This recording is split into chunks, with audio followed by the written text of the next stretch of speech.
Mon lien actuel, c'est que je suis président de la Société Jean-Jacques Rousseau, mais mon intérêt pour Rousseau remonte très haut dans le temps.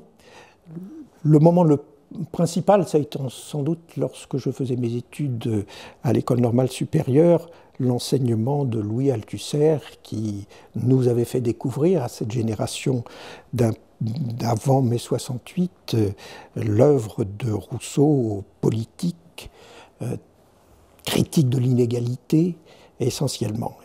Et ensuite, je me suis passionné pour l'œuvre entière de Rousseau en essayant de montrer en quoi elle constituait une unité malgré la diversité de ses approches politiques, pédagogiques, romanesques, et puis ces textes magnifiques que sont les Confessions et les Rêveries du promeneur solitaire, qui sont la part autobiographique de son œuvre, mais qui éclaire l'ensemble de l'œuvre aussi.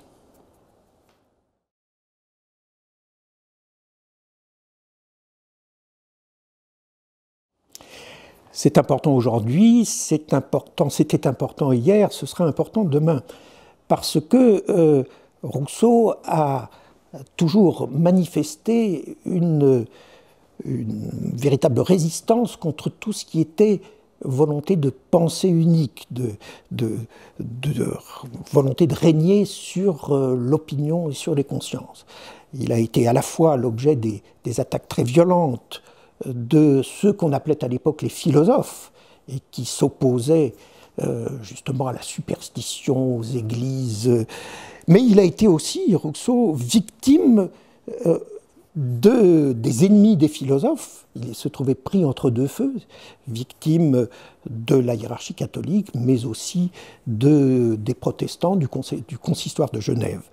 Et c'est quelqu'un dont la solitude qu'on lui a reproché comme un défaut, on l'a même accusé de misanthropie, justement parce qu'il était insituable, eh bien cette solitude, je crois, doit être aujourd'hui une valeur tout à fait précieuse dans un monde où, par toutes sortes de moyens de communication, de diffusion de l'information, de manipulation de l'information, le citoyen ou l'homme et la femme de la vie quotidienne est sans cesse justement réduite ou réduit à des pensées toutes faites. Rousseau, en ce sens-là, est un véritable exemple de résistance et de liberté.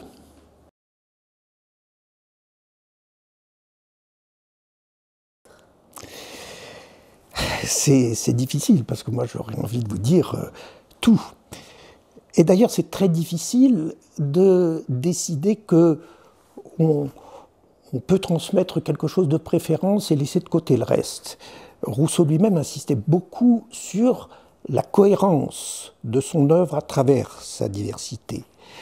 Et cette cohérence, elle est au fond fondée sur le fait que, pour Rousseau, écrire ne pouvait pas être coupé de ce qui touchait à la vie. Vous savez que sa formule, sa devise, c'était « vitam impendere vero », sacrifier ma vie à la vérité. C'est-à-dire, chez lui, la vie se trouve au service de la pensée. On ne peut pas penser la pensée de Rousseau sans se référer à la vie. C'est quelqu'un pour qui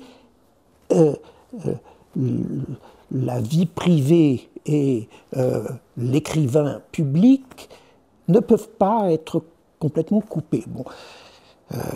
Sinon, on bascule dans l'hypocrisie. Je crois que c'est ce couple autour de l'objectif de vérité, dont on peut dire ce qu'on veut, mais autour de l'objectif de vérité, ce couple entre l'homme et ses livres, au fond, qui me semble important de transmettre, encore une fois, dans une époque où ça devient très facile de briller en écrivant ou en publiant quelque chose tout en faisant exactement le contraire de ce qu'on présente dans ses livres.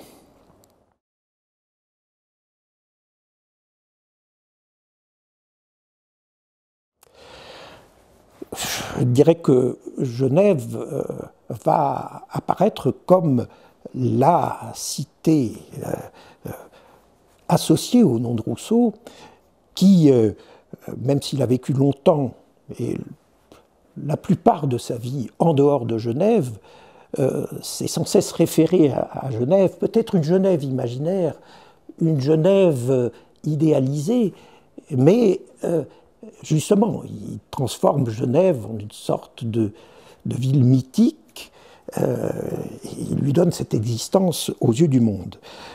Prenez l'exemple du contrat social, dont un certain nombre de critiques ont pu considérer qu'en fait c'était une exposition philosophiquement réorganisée et conceptualisée du mode de vie politique à Genève. Les lettres écrites de la montagne sont un débat passionné avec cette Genève qu'il juge un peu déconsidérée par ses dirigeants de l'époque, etc. Ça, c'est un premier point. Et il y aura un autre aspect, bien sûr, c'est de faire apparaître et d'exposer au public l'extraordinaire patrimoine, archives, manuscrits précieux touchant Rousseau et son époque, puisque Genève à l'époque était le lieu de grands débats politiques. On sait que l'Esprit des lois de Montesquieu a été publié à Genève, que beaucoup des principaux penseurs de l'époque ont Genève comme modèle, comme référence, etc. Et donc, exposer aux visiteurs durant cette année-là, à travers des expositions, mais aussi des colloques et toutes sortes de manifestations, cette pluralité internationale de la Genève du XVIIIe siècle, au fond, fera apparaître la Genève du XXIe siècle, devrait pouvoir la faire apparaître en tout cas comme n'étant pas indigne de la Genève qui a tellement marqué la pensée et la politique au XVIIIe siècle.